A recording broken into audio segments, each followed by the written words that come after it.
Hi, welcome to this part of my review featuring Necrobiotic.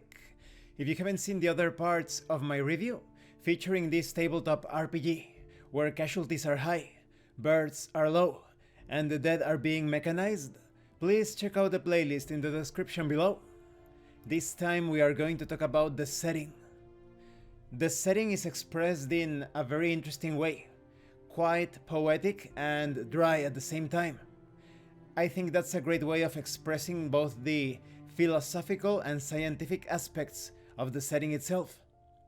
First, Florence at a glance. What is Florence? A concert of metallic whistles and pops comes to your ears. Light, distant and continuous from every direction. It is the steam from the boilers, the hammers, the pliers that bite the brass and steel. In the fog, in the dark, you wouldn't know.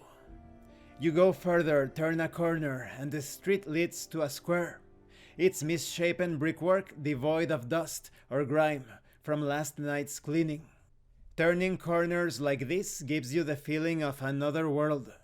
No matter how many times you have walked through Florence, you will never get used to it. You also have information on the Citadel of Science. The Citadel of Science is at the same time the heart and brain of Florence, with a hospital, forges of the engineers, and tanning laboratories. It is here where the dead are studied and mechanized. They are developed into ever-efficient human constructs. And animals of all sorts are also investigated, hybrid machines with biomechanical components. This section of the book also looks into the social and political impact of constructs, covering all aspects from advanced experimentation in a laboratory to political structures and interest groups. You also have details on how the militia is involved and how things are handled in the various citadels. Can you even mourn the dead when you know that they will be back as useful constructs? Are memories just components or a proof of the soul? In this setting, spirituality constantly clashes with the mechanical aspect of life. It even covers the market and the economy. You also have more material aspects of the setting, such as the station and the methane train, the power plant. What about urban lighting and the typical public transportation? There are also details covering culture and leisure.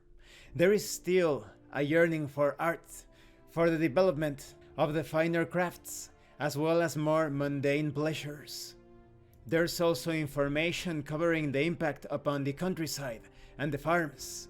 There are reports of marauders and even monstrous constructs roaming in the woods that are dark and full of terrors.